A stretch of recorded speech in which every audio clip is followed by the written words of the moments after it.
अपनी छोटी झोपड़ी में लौटकर विद्युत ग्रंथ को सामने रखता है और सोचता है, क्या यही वो ग्रंथ है जिसके लिए इतने शक्तिशाली योद्धा लड़े? वह झिझकते हुए पहला पन्ना खोलता है। शायद यही बताएगा कि मैं कौन हूं। और अचानक पन्नों से तेज प्रकाश निकलता है। कमरा रोशनी से भर जाता है। उसकी आंखें चौंधिया जाती हैं। उसका शरीर हवा में उठता है। उसकी गर्दन का लॉकेट चमकने लगता है। उसके शरीर पर उकेरे रहस्यमय चिन्ह जगमगाने लगते हैं। विद्युत हवा में तैरता है, मानो कोई अदृश्य शक्ति उसके भीतर प्रविष्ट हो रही हो। वो सब इतनी तेजी से हुआ कि 14 साल का विद्युत संभल ही नहीं पाया। एक पल में उसके दिमाग में ग्रंथ की जानकारी बिजली सी दौड़ी और अगले ही पल वो बेहोश। कुछ देर बाद किसी ने उसे झकझोरा। आंखें खोली तो सामने उसकी बूढ़ी दादी खड़ी थी। बेटा विद्युत, यहाँ क्यों सो गया? चल उठ, खाना खा ले। दादी आप चलो, मैं आता हूँ। दादी मुस्कुराई, उसके लंबे बालों पर हाथ फेरा और बोली, ठीक है, पर जल्दी आना, वरना मुझे फिर से आना पड़ेगा। और हाँ, जाते वक्त छोटी से फल और जड़ी बूटियां लेते आना। इतने पेड़ हमारे सामने ही हैं, फिर बार बार ऊपर क्यों भेजती हो? लेकिन दादी ने कोई जवाब न दिया और लाठी टेकते हुए बाहर चली गईं। विद्युत ने कपड़े झाड़े, भाला कमर में बांधा और चोटी की ओर निकल पड़ा। बादल गरज रहे थे, रास्ता फिसलन भरा था। ठीक शिखर पर पहुंचने ही वाला था कि अचानक उसका पैर फिसल गया। पर तभी दिमाग में ग्रंथ का पहला पन्ना कौंधा, ऊर्जा को पैरों में भेजो और छलांग लगाओ। विद्युत ने आंखें बंद की, ऊर्जा को बहते महसूस किया और अगले ही पल वो सुरक्षित चोटी पर जा पहुंचा। हाँ, मैंने कर दिखाया। लेकिन ठीक उसी पल एक भीषण बिजली सीधे विद्युत पर गिरी। उसके कपड़े चिथड़े हो गए, गले का लॉकेट चमक उठा और शरीर पर बने चक्र, अग्नि, त्रिशूल, शंख के चिन्ह टैटू की तरह दमकने लगे। ये बिजली किसी साधारण इंसान को राख कर देती, लेकिन विद्युत जिंदा था। कमजोर जरूर पड़ गया और एक बार फिर अचेत होकर गिर पड़ा।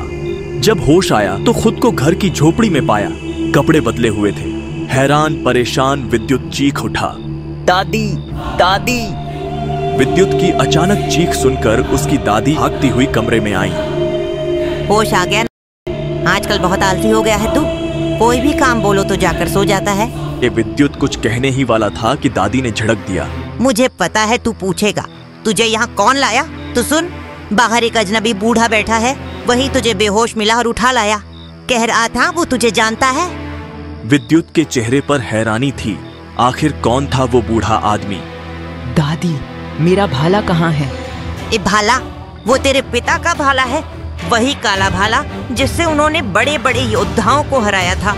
और तू अपना वारिसी हथियार भी संभाल नहीं पाता। हाँ हाँ, जानता हूँ, 100 बार सुना चुके हो आप। लेकिन कभी ये भी बता दीजिए, मेरे पिता कौन थे और हम यहाँ छुपकर क्यों जी रहे हैं? जब तक तू इतना ताकतवर नहीं बन जाता कि अपनी रक्षा खुद कर सके, तब तक तुझे कुछ नहीं बताऊंगी। तो ठीक है, मैं अपना भाला ढूंढने जा रहा हूँ। विद्युत जैसे ही झोपड़ी से बाहर निकला, उसका शरीर कांप उठा। कदम थम गए, मानो जमीन से चिपक गए हों। तभी दादी पीछे से आई और उसकी पीठ पर हल्की सी चोट मार दी। अचानक विद्युत लड़खड़ा कर गिर पड़ा। कमाल है, इतने हल्के हाथ से ही ढेर हो गए। तुम तो बड़े कमजोर निकले लड़के। ऐसा नहीं है, मैं बहुत ताकतवर हूँ बस। अच्छा, तो बताओ कौन से स्तर के योद्धा हो? विद्युत चुप रह गया। तभी उसकी गर्दन पर एक और तेज थप्पड़ पड़ा और वो फिर से लड़खड़ा गया। तुम बहुत मजेदार हो। फिर उसने हाथ आगे बढ़ाया। उसकी हथेली में एक भाला था, सोने सा चमकता हुआ। इसे ढूंढ रहे थे ना? ये मेरा भाला, लेकिन ये तो छोटा हो गया। तुम्हें इतना भी नहीं पता कि हथियार को ऊर्जा से बड़ा छोटा किया जा सकता है? उसने भाले पर हाथ फेरा और भाला विशाल रूप में बदल गया। फिर अचानक उसी भाले को विद्युत की ओर फेंक दिया। विद्युत कांप गया, पर उसी पल कल रात की याद ताजा हुई।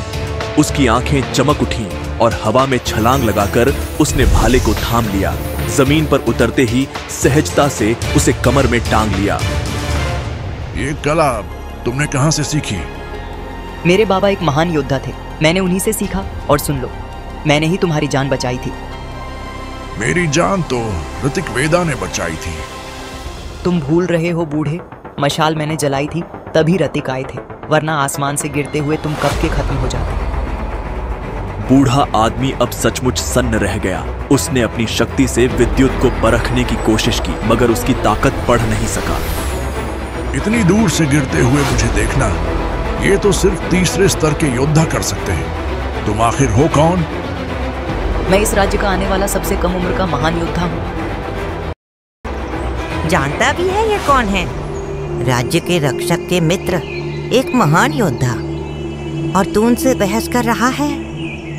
चल, इन्हें चाय दे। मुझे 2 दिन बाद साम्राज्य के मुकाबले में हिस्सा लेना है। वहाँ नई तकनीक मिलेगी, जीतना ही होगा। लेकिन क्या तुम्हें वार करना आता है? वार नहीं, पर बचाव करना आता है। अच्छा, तो चलो रास्ते में देखते हैं तुम्हारा बचाव कितना काम आता है। विद्युत और बूढ़ा योद्धा, जिसे सब टाइगर कहते थे, बाजार के रास्ते पर चल रहे थे। तभी सामने दिखा शक्ति महल। सैकड़ों योद्धा कतार में खड़े थे, हर कोई मुकाबले में शामिल होने आया था। इतने सारे योद्धा, मैं अंदर कैसे जाऊंगा? यही तो देखना है, तुम योद्धा हो ना, तो साबित करो। भीड़ में अचानक धक्का पड़ा। काले वस्त्रों में 15 लड़के अंदर घुस रहे थे। धक्का खाने के बाद विद्युत गुर्राया। अंधा है क्या? अरे अरे, ये तो है हमारा महान विद्युत। पहला चक्र तक जागृत नहीं और चला आया मुकाबले में। और तू पिछले साल तो पहले ही राउंड में बाहर हो गया था। मजाक मत कर। हाथ पैर तोड़ दो इसके। तभी तेजस का एक योद्धा आगे बढ़ा। उसने अपनी तलवार निकाली जिस पर हल्की चमक थी। उसने वार किया। पूरा मैदान थर्रा उठा। धूल के बीच से उसकी हंसी गूंजी। कमजोर था, एक ही वार में ढेर हो गया। ये बच भी गया। मैं कमांडर विजय हूं, बाहरी दस्ते का प्रमुख। कृपया शांत हो जाइए। अगर तुमने दोबारा ऐसी हरकत की तो मैं तुम्हें मुकाबले में शामिल नहीं होने दूंगा। भूल जाओ कि तुम किस दल से आते हो। नहीं कमांडर, आप गलत समझ रहे हैं। झगड़ा तो इस बूढ़े और उस लड़के ने शुरू किया था। चुप। अपने गुरु का पत्र लाओ और कल शक्ति स्थल में प्रवेश करो। मुकाबले में भाग लेने का समय समाप्त हो चुका है। जो नाम दर्ज न करा पाए हैं वे 6 महीने इंतजार करें। भीड़ में निराशा की लहर दौड़ गई। सब लौटने लगे। तभी पीछे से आवाज आई, कमांडर विजय, नमस्कार। मैं भी इस मुकाबले में भाग लेना चाहता हूँ। कृपया मेरा नाम लिख लीजिए। लाओ, अपना गुरुपत्र दिखाओ। गुरुपत्र? मेरा कोई गुरु नहीं है। गुरु नहीं है तो ये अंदर कैसे जाएगा? माफ करना विद्युत, हाल ही में राजघराने पर हुए हमले के बाद नया नियम लागू हुआ है। बिना गुरु के पत्र के कोई भी मुकाबले में भाग नहीं ले सकता। मैं इसका गुरु हूं। भीड़ स्तब्ध रह गई। किसने खुद को विद्युत का गुरु घोषित किया? क्या यह सच है या किसी नई साजिश की शुरुआत? विद्युत को किस शक्ति की ओर धकेला जा रहा है? आगे की कहानी जानने के लिए देखिए अगला एपिसोड सिर्फ पॉकेट FM के YouTube चैनल पर। और ब्रह्म योद्धा द डिस्ट्रॉयर के सारे एपिसोड्स को सुनने के लिए डिस्क्रिप्शन में दी लिंक से डाउनलोड करें पॉकेट FM ऐप।